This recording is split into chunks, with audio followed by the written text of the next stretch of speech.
Chers élèves, bonjour. Ceci est la deuxième vidéo du cours consacré à l'histoire de l'Empire romain. Et dans cette vidéo, nous allons parler de deux dynasties, les Flaviens et les Antonins. Sur cette frise chronologique, vous voyez donc toutes les dynasties, Julio-Claudien, Flavien, Antonin, et puis tous les empereurs en dessous qui se sont succédés à la tête de l'Empire romain. Dans la précédente vidéo, nous avions parlé des Julio-Claudiens. Le premier Julio-Claudien, c'était l'empereur Auguste, qui avait régné de -27 à l'an 14. Auguste, vous vous en souvenez, avait eu un très long règne. C'était le fils adoptif de Jules César. Il avait vaincu son ennemi Marc-Antoine et avait été proclamé empereur. Il avait eu un règne assez paisible, assez stable, où il avait ramené la paix dans l'Empire après plusieurs années d'anarchie. Nous avions ensuite parlé de Tibère qui vivait exilé à Capri, qui était très méfiant de ses potentiels concurrents, de Caligula qui était un empereur fou, de Néron qui avait connu l'incendie de la ville de Rome. Et cela, la fin du règne de Néron avait mis fin à la dynastie des Julio-Claudiens.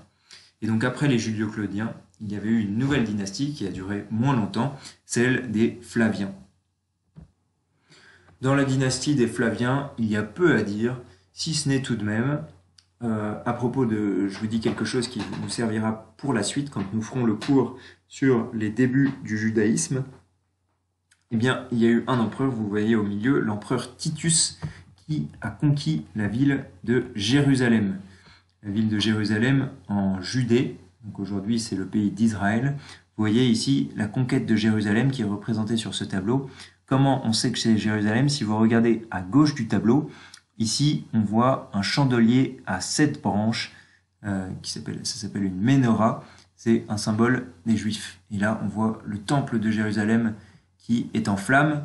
Ici on voit un général romain qui est en train de prendre la ville de Jérusalem, et ce général, ou à côté de lui, on voit en tout cas des étendards romains, comme on les voit représentés ici à droite. On voit l'aigle, symbole de la ville de Rome, on voit aussi la couronne de laurier, symbole de la victoire, et vous voyez des cornes ici qui servent à diriger des armées. Voilà, donc je passe sur la dynastie des Flaviens, c'est une dynastie qui a duré peu longtemps, et je vais ensuite parler des Antonins. Les Antonins, vous voyez qu'il y a eu 6 empereurs qui se sont succédés, et 6 empereurs qui ont été, dans la majorité, excellents, qui ont été très bons pour Rome. Alors, le premier empereur, Nerva, il a eu un règne assez court. On passe directement au deuxième, Trajan. Trajan a régné de 98 à 117, donc c'est un règne d'à peu près 20 ans. Trajan, vous le voyez représenté à gauche sur son cheval, c'est l'exemple. Donc l'exemple typique de l'empereur juste, et ici on le voit représenté en train de partir en campagne avec ses troupes. Vous voyez à nouveau l'étendard de Rome, et dans ce tableau, ça représente une scène où il est arrêté avec son cheval blanc d'empereur, par une veuve qui lui réclame justice pour la mort de son fils. Son fils a été tué de façon injuste, et donc elle lui réclame justice parce que je veux un pouvoir judiciaire. Et lui, il cède à ses supplications et il accepte de rendre justice et donc de remettre son départ en guerre à plus tard. L'empereur Trajan, c'est le dernier empereur qui a fait des conquêtes. La plupart des conquêtes que Rome a faites, elles ont été faites à la fin de la République. Alors, si on regarde sur cette carte, vous voyez, Rome a comme les premières conquêtes, eh bien, elles datent du 4e au 3e siècle. C'est quand Rome a conquis toute l'Italie. Ensuite, il y a eu la guerre contre Carthage.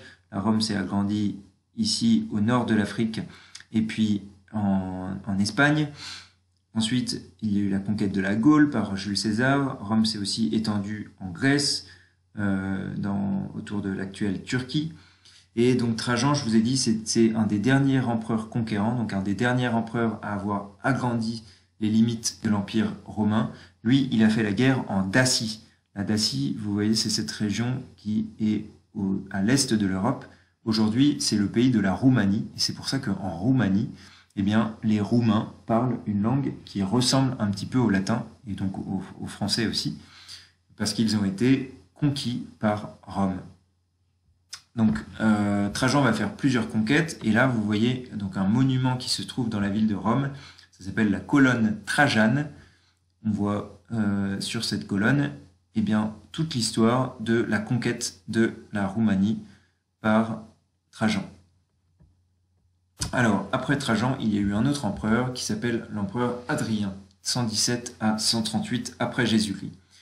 Et Hadrien, c'était un grand voyageur et un grand administrateur. Lui, il n'a pas fait beaucoup de guerres. En revanche, il a consolidé eh bien, les frontières de l'Empire romain. Donc c'est lui qui a décidé d'arrêter de faire des conquêtes et de fixer les frontières de l'Empire romain sur des lignes à des endroits qui étaient faciles à défendre. Donc c'est pour ça qu'il a fait construire des murs. Ici, ce que vous voyez représenté, c'est ce qu'on appelle le mur d'Hadrien.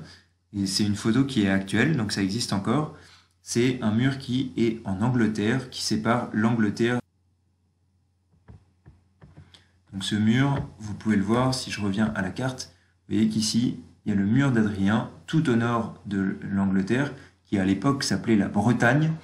Donc on voit le mur d'Hadrien qui sépare l'Angleterre. Donc cet empereur Hadrien, il a fait aussi beaucoup de voyages pour visiter en fait tout son empire, vérifier qu'il était bien géré.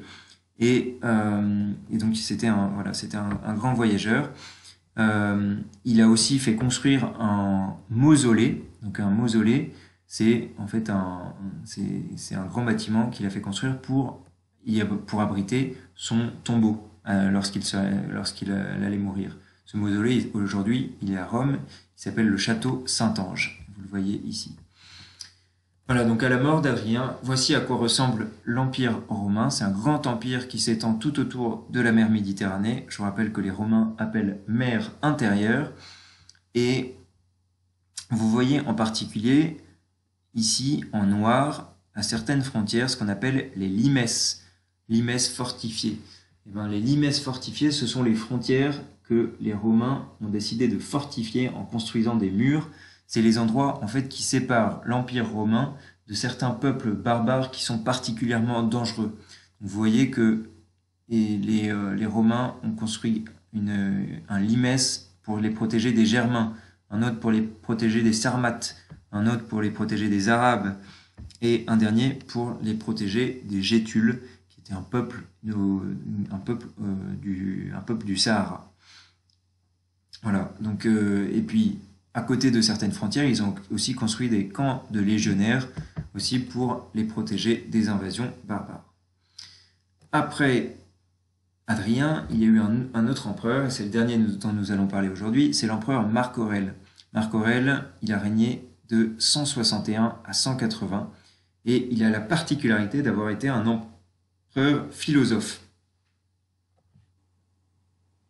Donc c'était un empereur très sage, qui a aussi écrit des livres de philosophie, et qui est donc resté célèbre comme cela.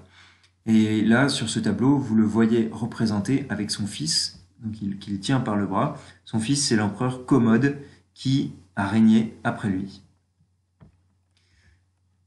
Voilà, donc c'est la fin de ce cours sur les Flaviens et les Antonins. Et la prochaine fois, nous verrons un autre de l'histoire de l'Empire romain. Et bien ça va être la décadence de l'Empire romain, puisque à partir de Marc Aurèle et de Commode, il va y avoir d'autres empereurs qui vont se succéder, et l'Empire romain va encore durer pendant presque 2 siècles, mais ça va être de pire en pire, et l'Empire romain va finir par s'effondrer. Donc nous raconterons ça dans la dernière